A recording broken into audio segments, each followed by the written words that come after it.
दिल्ली की रानी। एक थी रानी। क्योंकि राजा की मौत एक हादसे में हो गई थी, रानी को ही राज्य संभालना पड़ रहा था। रानी का नाम था रानी रश्मिवती। रानी ईमानदार थी और प्रजा की सेवा में लगी रहती थी। एक दिन उसके दरबार में 3 नौजवान आए, रमेश, सुरेश और दिनेश। कहो, क्या सहायता कर सकती हूँ मैं तुम्हारी? हम आपके दरबार में काम करना चाहते हैं ताकि जनता की सेवा कर सके। लेकिन अभी तो तुम्हारी उम्र बहुत छोटी है। तुम लोगों को तो अभी अपनी पढ़ाई पर ध्यान देना चाहिए। हमारा मन पढ़ाई में नहीं लगता। माता पिता को लगता है कि हम किसी के लायक नहीं है और हम साबित करना चाहते हैं कि हम लायक हैं। उत्साह बहुत अच्छा है, मगर अभी उम्र कच्ची है तुम लोगों की। अरे उम्र से क्या होता है रानी जी? शास्त्रों में लिखा है कभी किसी के ज्ञान को उसकी उम्र के आधार पर नहीं देखना चाहिए। बात तो सही है तुम्हारी।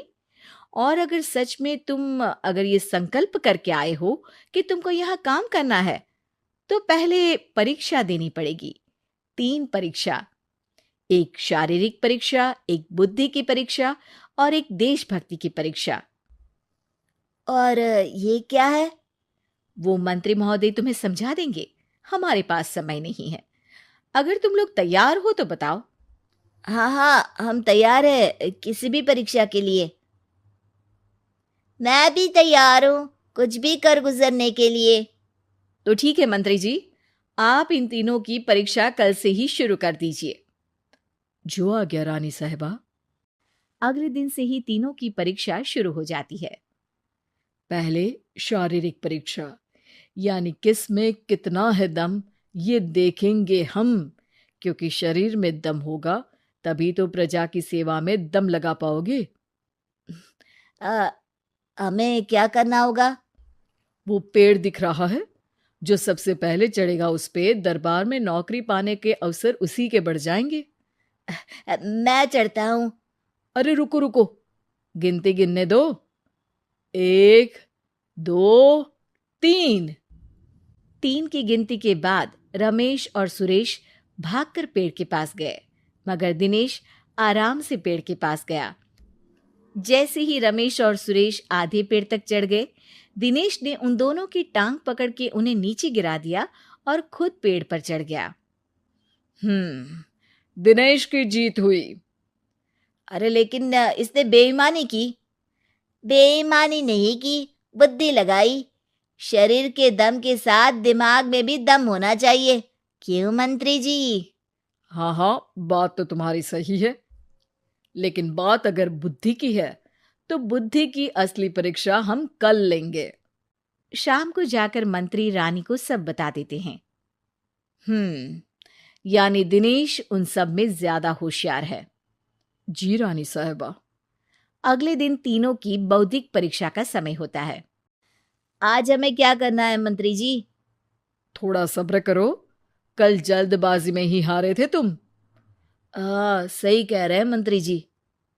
अरे तू क्यों ज्यादा बोल रहा है? तू भी तो हारा था ना कल। ए दिनेश, ज्यादा होशियार मत बन। अरे अरे अरे, लड़ो मत। आज की परीक्षा पर ध्यान दो।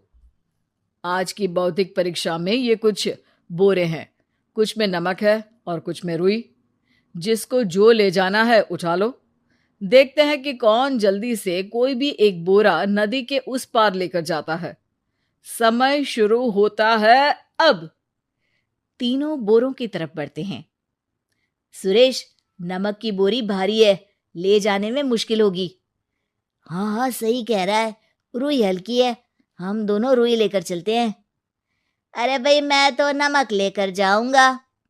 रमेश और सुरेश ये सोचकर हंसते हैं कि आज तो दिनेश हार ही जाएगा। दौड़ शुरू होती है। 1, 2, 3। तीनों नदी की तरफ भागते हैं।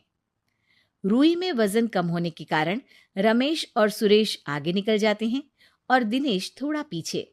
पर जैसे ही वो सब नदी में जाते हैं, दिनेश की बोरी का नमक गलने लगता है और वजन कम हो जाता है, जबकि रमेश और सुरेश की रुई में पानी भर जाता है और बोरी का वजन बढ़ जाता है।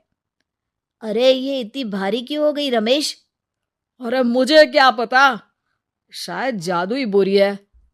अरे लगता है कि हम बेवकूफ बन गए। बने नहीं हो, तुम हो ही बेवकूफ। इतना तो पता होना चाहिए कि पानी में नमक गल जाएगा। दिनेश का पूरा नमक गल जाता है और बोरी खाली हो जाती है। वो जल्दी से रेस पूरी कर लेता है। इस परीक्षा के विजेता भी दिनेश ही हैं। उसने दिमाग लगाकर दिखा दिया कि वो बौद्धिक परीक्षा में भी रमेश और सुरेश से आगे है।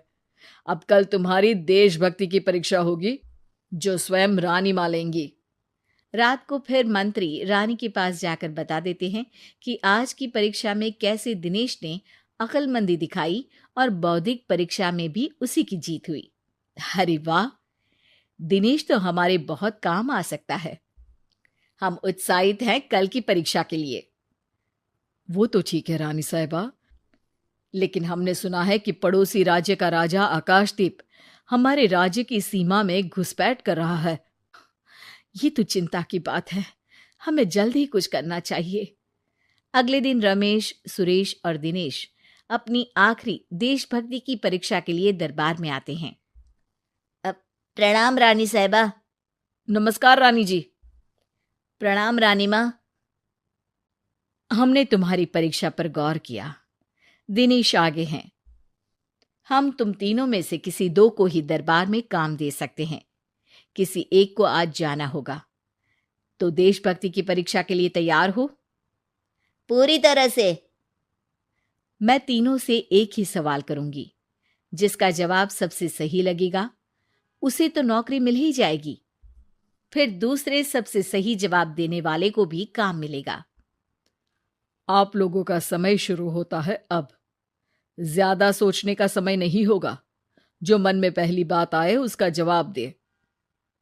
तो सवाल ये है कि तुम इस मिट्टी के लिए क्या कर सकते हो? मैं इस मिट्टी को साफ रखूंगा। यहाँ के लोगों के भोजन की कमी को मैं पूरी करूंगा। मैं यहाँ के लोगों को गले लगा लगा के उनको खुशी दूंगा रानी माँ, और गरीबों के लिए घर बनवाऊंगा।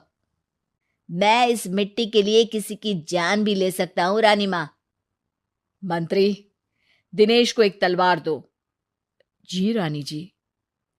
दिनेश, पड़ोसी राज आकाशदीप की जान तुम्हारे हाथ में है। जाओ, अपना काम पूरा करो। आज रात को तुम उस पर हमला करोगे जब वो सो रहा होगा। दिनेश वहां से चला जाता है। रानी माँ, ये आपने क्या किया? अभी किया नहीं है मंत्री जी। आप आकाशदीप को संदेशा भिजवाओ कि पड़ोसी देश का एक कातिल रात को उन पे हमला करेगा, और दिनेश को पकड़वा दो। अरे, ये आप क्या कह रही हैं? और क्यों कर रही हैं आप ऐसा? राजा को लगेगा कि हमने उसकी मदद की, उसकी जान बचाकर। वो हमारे राज्य का पीछा छोड़ देगा और हमारा एहसानमंद हो जाएगा। और दिनेश का क्या होगा? इस राज्य को दिनेश जैसे शातिर और लड़ाकू लोगों से ज्यादा जरूरत है, ऐसे लोगों की जो लोगों को खाना खिलाने की और खुश करने की बात करे। और ये गुण सुरेश और रमेश में है। इन्हें नौकरी दे दो।